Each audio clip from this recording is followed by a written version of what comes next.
How we doing? Hi. Lily. What did you see out there that you liked today? I tell you what, Jacob Huff. I like Jacob Huff. All he does is make plays. This is the 10th practice, am I correct? I think that's 9. You got it. It's anywhere between 1 and 15. But 9th practice, every single play that kid has made an interception. He's knocked down a ball. His hands are around the football. He's instinctive. He's smart. It's important to him. We talk about all 4 areas of life being important to you: academically, athletically, socially, spiritually. All 4 areas are important to that kid, and he makes everybody else around him better. That's what I loved. I love seeing that. That makes me know that the culture continues to grow inside guys when that happens. So there was some really good. There was some things that we got to continue to grow. You're a little bit halfway through spring ball, so this is when you're really sore. This is when you're really tired. We came off a tough Saturday in terms of the 7-on-7 scrimmage, and I saw a lot of guys. It caught up to them. They got to learn how to take care of their body. They have to learn how to cherish their body. They have to learn how when you're in it, it's all that matters. In terms of being able to rest and get your recovery and get your body back. So I think we're learning that too. There's a lot of learning going on, a ton of learning about the culture, not just words and phrases and things like that. How to become the best student athlete you can be and maximize your potential. When you look at the offensive coaching staff, you got Kirk and then you got Ed, and Ed's kind of the run game coordinator. How would you kind of look at kind of the division of duties, and then once play calling comes, how does that go? Well, the one thing I love about Coach Rocca, he oversees it all. And the one thing about that guy is, ever since I've met him, is he can do it all. And but he doesn't. He allows his coaches he doesn't micromanage. He allows his coaches to coach. He's an incredible listener, the best listener I've ever met. I mean that from anybody I've ever met. He's the best listener. He's one of my best friends, and he's a phenomenal play caller. He calls all the plays.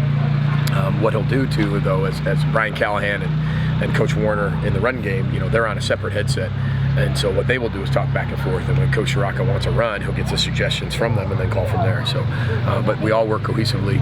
Coach Rocca's in charge of everything and calls the game. If we're going to do A and they do B, then that's fine. If they figure it out and we're both doing B, we're going to do C. If they figure out C, we're going to do A. But again, he's always one step ahead. I've always loved that about him. He's not an offensive coordinator, just calls plays. He calls plays for a reason. They're taking this away, so this is the play we're going to run to fix that. Right? We're going to counter that with this. It's not rocket science, but I love the way he calls the game. Always have. What would you consider his hallmarks?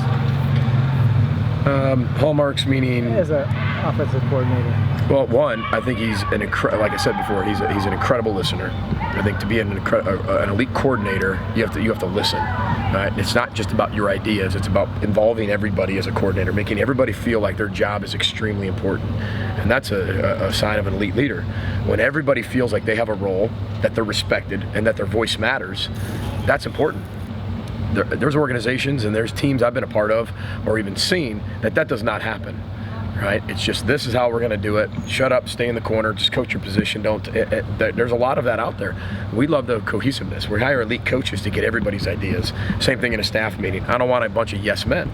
I think that's one of his greatest traits. That's what I see in him. But he's an incredible, tireless worker. It's kind of a race to see if I can beat him to the office. It's kind of hard, to beat him. But like I said, he cares so much about the product that you're going to get. But one thing he isn't going to put the cart before the horse. He's going to do it the right way too. And that's what our culture is all about. What we're ready for, he's going to make sure we have. There's only 60% of our offense in right now. If we were still at Western Michigan, 100% would have been in already. That's not the case. We're doing it to give our players the best chance to be really successful, to digest the system, and to be able to perform out there in a positive way. Fail, grow, fail, grow, fail, grow.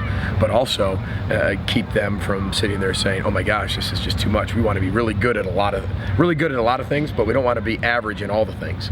And so that's kind of how we take the steps as we move forward. He said he took pride in the fact that he adjusts his coaching style to the players that he has. How have you seen him do that? Well, I think part of it's the 60% being in, the abilities of our quarterbacks. Everything runs off the ability of our quarterback. What our quarterback can process and deliver to perform out there, that's critical. And that's absolutely critical. So for us, that everything we do stems around that first and foremost. You can have the greatest playmakers in the world. You can't get them the ball, it doesn't matter, right? We got to find creative ways to get our playmakers the ball. One, you want to start with the quarterback, but if you can't get it through the quarterback, you got to be able to get it in different ways. Not only that, you got the run game, things like that. What can they handle in the run game? What do our running backs do really well? How involved is the tight end going to be? All those things. So right now we're still evaluating. This is the hard. We're still all the way through spring. This is a big evaluation. I mean, I'm not sure many decisions are going to be made. There's 22 guys with surgery out, right? Like I said, I don't know how many decisions are going to be made in the spring. It's more of just digesting it, learning it, growing from it, and then evaluating all of our players, not just their ability, but their how. I mean, how many of these guys really love football? How many of the guys are just like being on the football team, calling themselves a football player, walking around, I'm a football player? But that's what we have to be able to find out. And that's what we're finding out now through spring. What's the offensive line situation again? I mean, you still have 4, but you were mixing guys in. Yeah, but here's what we did, Joe. We were creative again. We did team periods in a walk-through mentality. They've never done that either. Unless it was like a walk-through group specified, but it wasn't the entire group. We still got 40 to about 48 plays of team, but it was all walk-through. However, the guys that just had surgery were able to go in there and practice. So they've been sitting out there for 8-9 weeks, right? Or 9 practices. They've been sitting out there for whatever amount of surgery. They can't get bumped, so we got to literally walk, and they're not allowed to strike, but at least they get the calls. At least they put their hand in the ground. At least they're playing football again. Just standing back there calling out who's in and starting to learn. I mean, that's not how you learn. We got to get them in there. So we have to adapt how we practice to get them in there. Again, it's not the most ideal situation. But I'm not going to let that stop us from learning and growing. I mean, you find a way to grow, you find a way to break down the wall and get better. Do you have to adapt practice that way? Is it unfortunate that we have to do that? Is it unfortunate we have 4 linemen? Yes. Is it unfortunate we don't have a freshman, sophomore, and 1 junior defensive tackle on the roster? Yes. Is it not the greatest situation to have only your leading receiver coming back with 18 catches? Yes. Is it a bad situation to have your quarterback not have any experience? Yes. I can go on and on, but that's what you have. How you deal with that and how you respond to that's what makes you an elite team.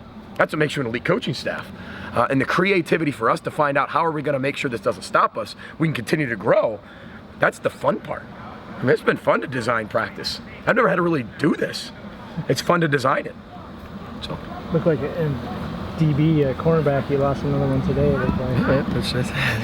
It's football. A broken shoelace hurts us at this point, right?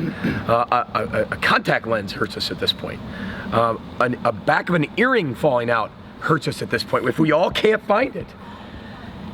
So we have to make sure that we adapt to that. And other people that get in there, that's your opportunity. All these guys want opportunities. I want reps. Well, there's your rep. But whatever you do with that rep, you are accountable for that rep. I love when guys want reps, and they get reps, but they don't do well on the reps. But then all of a sudden they say, well, I want more reps. I just need them in reps. Well, no, you need to study more. You need to watch more film. You need to do stuff on your own. You got to prepare. And then when you get your shot, you got to perform. Remember, I come from National Football League. When I played, I didn't get any reps my first practice. I told you guys that whole story. 0.